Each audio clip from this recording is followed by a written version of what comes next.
My name is M, and I work at the Akron Foundation as the head of the Anvil project. But before I want to get to that, I want to take you back to 2006. Season 6, episode 11 of The Sopranos. The guy on the left is Vito. He wants back in the family. And the guy on the right is Terry. He's looking for a loan to pay child support. Now, for this, I need you to all forget that Vito's a dead man walking, and that Terry knows this and has no intention of paying back this loan. And I'm sorry to spoil that, but if you don't know by now, you had 20 years to watch that. Anyway, so they agree to terms on a loan, 20 G's at 2.5 points, right? And then Terry says, you know I'm good for it. Now I want to unpack that right there. What does it mean for Terry to be good for it? It means he's capable of paying Vito back and that he'll do so at a designated time. So what are we really talking about here? We're talking about Terry's creditworthiness. Creditworthiness is how trustworthy a party is with regard to delivering on their financial promises. So let's look at how someone's creditworthiness currently is evaluated. And the way I figure it, there's only one of two ways. The first is reputation. This is how credit scores work. The thinking is basically this. Well, other financial institutions have trusted you in the past, and you seem to pay on time, so I guess we'll vouch for you. This is also how the mafiosos do it, too. Well, that and, the threat of a baseball bat. But that requires trust. And what do we say in Web3? Don't trust, verify. So the more responsible path would be assessing creditworthiness through collateral. Putting something up of value that can be taken if guaranteed conditions are not met. Collateral comes in a couple different forms. One, illiquid assets, house, car, watch. And two, liquid assets, like cash in your bank or stocks. But let's start with illiquid collateral. These are not particularly efficient in their current TradFi form, and for this, let's talk about car loans. When you buy a new car and you get a loan, what's the collateral? It's the car itself, right? The bank is holding onto that title, and if you don't pay, they're gonna come seize your car. But think about how crazy that is, right? The bank has to employ somebody, or they have to pay a middleman to go repossess your car. That's convoluted. And then on top of that, they don't even know what condition your car's in. It could be totally beat up, right? And what if the used car market tanks? The bank might wind up getting pennies on the dollar compared to what they paid the dealership. This is a bad system. And because of that risk of default, repossession, and underwater collateral, the cost of that inefficiency is passed on to everyone in the form of higher interest rates and administrative fees. And even liquid collateral is arguably just as inefficient. And this brings me to the crux of what I want to get across today. Sending money is not the same thing as being good for it. And that might make sense on the surface, and it might seem obvious, but when you look at it in practice, you'll start to see the inefficiencies. Think of all the times you've had to pay money when all you really needed to do was prove that you were creditworthy or good for it. Think of down payments, earnest money, escrow, security deposits, etc. The problem is there's no good way in TradFi to ensure your liquid collateral is going to be secured when it's needed to be claimed, other than for the company to hold it ahead of time or for them to trust a third party in the case of escrow. You're parting with your money just to prove that you're good for it in the future. This too is a bad system, and the implications are enormous. $250 billion. That is the size of the credit industry when you add up all of those components. And all of them are subject to the same exact inefficiencies that we just identified. But there is a fix. Digital assets. Digital assets are the perfect collateral because they're both liquid and they can be provably secured on a blockchain. And on-chain collateral isn't just an innovative new way of doing things to attract crypto enthusiasts. This is an inevitability given the massive market inefficiencies with the status quo. And on top of all of this, on the consumer side, we've got new generations that don't want to play this game. They're not interested in this. And one example is what I call the Gen Z problem. Gen Z has two things going on that the market is going to need to adapt to real quick.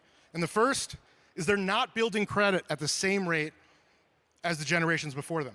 They're less likely to buy property, and they're wary of getting into debt. They saw what happened to their parents during the 2008 financial crisis. So they're opting for debit cards instead of credit cards. And when they need credit for like a large purchase over time, they're going to BNPLs, like Klarna, Afterpay, Affirm, all those guys, who will offer them interest-free loans even though they might have low or no credit. So they're not building trust, they're not building illiquid collateral, so what do they got? They've got crypto. Based on a study last month, more than half of Gen Z owns crypto. Whether they realize it or not, this is their collateral of choice. And the result of all of this is a market imperative for a way to leverage digital assets. This is why we created Anvil.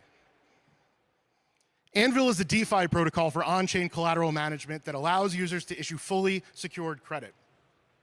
Now that last bit might be a little bit confusing. I know the finance guys know what fully secured credit means, but when you're talking about credit and extending credit, it can be a little confusing. So let's rewrite that what we already know. Anvil is a DeFi protocol for collateral management that allows users to prove that they're good for it, right? So how does it work? It all starts with the vault. Users deposit digital assets into a central vault where then they can be leveraged as collateral throughout the entire protocol. When collateral is being utilized, it's reserved, which means it cannot be withdrawn and it cannot be double leveraged. Only the party that the credit is issued to can actually claim it, and this is how users can be provably good for it. Importantly, collateral remains associated with the issuer unless or until it becomes necessary to claim, so you are not giving up your assets early. The Anvil Vault currently accepts 14 different types of digital assets as collateral, although any ERC-20 is compatible so long as it passes our governance. We only launched a month ago, and we've already seen $17 million in collateral enter the vault. So let's talk about the two primary ways that that collateral can be leveraged within the protocol. And the first is in digital letters of credit, or locks. Locks are a digital promise from the creator to a beneficiary for a credited amount. It's a digital IOU that is guaranteed no matter what, and they come in two forms. The first is static. Static locks are a promise for a certain amount of digital token, let's say 25,000 USDC. That's backed by 25,000 USDC in collateral in the vault. And the second type are dynamic locks. Dynamic locks are a promise of one token backed by collateral in another. So you're still promising that 25,000 USDC, but it could be backed by, let's say, your wrapped Ether. This allows the beneficiary party guaranteed credit in a token that they value while still being flexible enough to let the creator leverage the digital assets they already have. Dynamic locks are over-collateralized and subject to liquidation if the relative values start to diverge too much. This is exactly how Compound and Aave handle this. And here at the Acronym Foundation, we've published an open source liquidator in our repo that anyone can leverage, build on top of. Liquidations are permissionless, anyone can do it and earn money doing so. And right now, at ETH Denver, one of our hackathon bounties is to have them make a new type of open source liquidator that leverages other DEXs. So yeah, run some liquidators, make some money, and help us put the D back in DeFi. It's important to note that regardless of whether you're making a static or dynamic lock, it shouldn't matter to whoever is accepting the lock. A guarantee is a guarantee, and how it's collateralized should ultimately be immaterial. So let's talk about some lock use cases. There are seemingly endless lock use cases, but I'm going to touch on a few, and then we'll deep dive into one. The first is guaranteeing consumer loans. We've already seen this happen in Europe. There's a company in Europe that will accept Anvil digital letters of credit and issue you fiat loans against that. In fact, their entire value prop is same-day euros in your bank account against your digital holdings. You don't have to sell out of your position to get access to fiat liquidity. And we just saw in the car loan example, right, that when you remove risk from a system, interest rates come down. That's a competitive advantage in the market. Facilitating international trade. This one's not a surprise. This is why analog letters of credit exist, right? Two parties across a border with disconnected financial systems trying to prove their creditworthiness to each other. And so what happens, you have regional banks in between, middlemen, expenses, it takes a long time. If you use locks, it would be direct and instant and free. It's a better system. Payment and transfer settling. Guys, I'm done waiting for an ACH to clear. That's it, enough of it. And if you have to send an ACH, send a digital letter of credit that guarantees the amount in the interim. I'm not gonna miss out on a week of trading because I'm waiting for an ACH to clear. That's ridiculous, we can do better. Auctions, gaming, and sportsbooks. I'm really glad auctions is in here because so far we've only talked about times in which payment is inevitable. But think about what an auction is. You have to be good for it to bid, but you might not win, which means you might not actually have to transfer money in the end. And even in cases where guaranteed transfer is not actually guaranteed, locks still work. And for gaming and sports books, we see all the time, right? That casinos will offer markers to high rollers based on trust. We know how good that works, right? Anyone should be able to issue a digital letter of credit and be able to get a line of credit at any casino or sports book. I mean, think about what happens when you win. Think about this process, how it exists right now. You sell out of your digital assets, you get fiat, you take it out of the bank, you have to go to the casino, you go up to the cage, you exchange it for chips that represent those dollars, you put it on the table, all to cover a delta that you don't even know what it is yet, right? Locks can make huge progress in this industry. And the last is financial bridging. Locks are a great way to facilitate bridging between chains. That one's pretty obvious, so let's talk about a more specific example. Maybe you can relate to this. Imagine your organization wants to reserve a booth at a crypto conference. The Acronym Foundation does it all the time. In fact, that's one that we've had in the past. These things are a hot commodity, right? They often book out a year in advance. They're competitive to get. They're often pretty expensive depending on the size and location. But how does this actually happen? Well, from our experience, it looks like this. We contact the organizer. We agree to how much we're going to pay. We put it in a contract. We sign that. Then the organizer sends us an invoice. The invoice has net terms attached to it, let's say 30 days. And then we're contractually required to remit payment within 30 days to secure that booth. But do we really have to pay?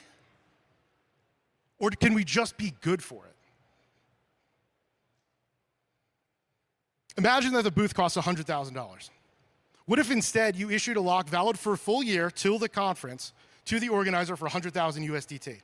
You instantly reserve your spot. You don't need to part with your assets, so you're happy, but also the organizer's happy. They don't need to worry about whether you're going to pay in those 30 days or what to do on day 31 or 32. Do we trust them? Should we hold on to the booth? Can we resell the booth at this point? They also don't need to worry about cancellation fees because locks can be partially redeemed. And here's where this gets awesome. What if the collateral you used is a yield-bearing asset? What if it's staked Ether or interest-bearing stablecoin? Let's say it earns 10% APY. So use 100,000 in a yield-bearing asset, lock it up for a year, reserve the booth, and then when the year is up, you send the $100,000 to the organizer. On-chain, off-chain, doesn't matter. Once they get that, they can cancel the lock, release the collateral back to you. You just kept all the upside. That's 10K you just made by using collateral efficiently. I want to talk to you guys about something that's been haunting me for over a decade that I think is going to drive this point home. When I got my first Amex, this is what I saw when I opened the app. Please pay by. What the hell is a please pay by date? It's not a due date, I can tell you that, because I looked at the terms and conditions. The due date was 15 days later. So why would Amex do this? Why would Amex, because they really want to help me pay on time? They're concerned about me. Does that sound like the credit card industry to you? No, exactly, because they know that if everybody pays their bill 15 days sooner, there's tremendous upside in just holding on to your money for 15 more days. And the problem is that TradFi institutions are set up to capture upside even in relatively short durations, which is not the case for individuals or organizations outside of financial services. But this is why DeFi is the great equalizer. Now we have tools at our disposal to earn yield anytime over any duration, 24/7, 365. So I ask you again, why would you ever part with money 1 minute before you had to? Well, all this is related to locks and what locks can solve. We do have another mechanism. Locks are one-to-one in credit issuance. We also have a many-to-one option in terms of collateral pools. Through collateral pools, many users can contribute to the same pool for the benefit of a single claimant. This model is very common to insurance pools or staking pools. And while I think we're all familiar with those concepts, let's look at an example that's happening right now. Flexa. You guys know Flexa? That's right. Flexa is the world's largest purely digital payment network. They allow merchants to accept crypto at point of sale. And in order to guarantee these payments, they reward users for participating in staking pools that backstop their network. Well, over the last few months, they've been running a successful beta through Anvil with users contributing about 2 million in collateral. And moving forward, I'm super excited that they'll be migrating their entire collateral system, known as Flexa Capacity, to Anvil's collateral pools.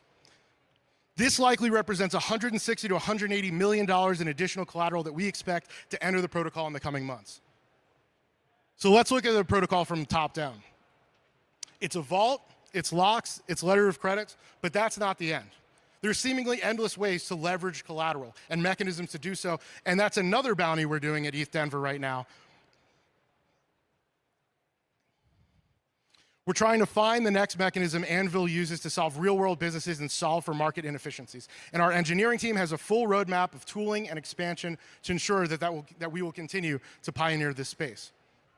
So how can you get started? Well, first, you can interact with the contracts directly. All of our contracts have been published and verified on Etherscan. Also, the code can be found on the Acronym Foundation's GitHub. There's a README, docs on the website. And our contracts have been audited 3 times. Twice by Open Zeppelin, once by Trail of Bits. We've been through 2 Immunify audit competitions and an ongoing bug bounty program. The second way you can leverage Anvil is through our dApp. Our dApp exposes vault and lock functionality while also allowing you to participate in governance and track and claim your protocol rewards. And the last way, and this is the newest one, super excited about this, is our SDK. Our SDK allows easy access to functionality through customizable drop-in components, but it also aims to optimize the UX. We talked about all those use cases before. We need a UX that's flexible to handle all of those. That's what a good SDK should do. And we currently have an alpha library up and running that we'll continue to iterate on, expanding functionality and configuration. So please reach out to me if you're looking to integrate with our SDK, because we can prioritize development towards your particular use case. All of these options can help you start leveraging on-chain collateral to enable such features as allowing your users to instantly trade and transact, operate on credit, access to seamless bridging, and much more. You can check out anvil.xyz. We got links to everything there: Discord, Medium, GitHub, Twitter, all of our docs and protocol stuff, and our protocol governance. I'll be here all week. I'm m_at_Anvil on Twitter and Telegram. You can also find me on Discord. Let's get together and talk about how your organization or your project can leverage Anvil to level up. I'll even buy you a coffee. Trust me.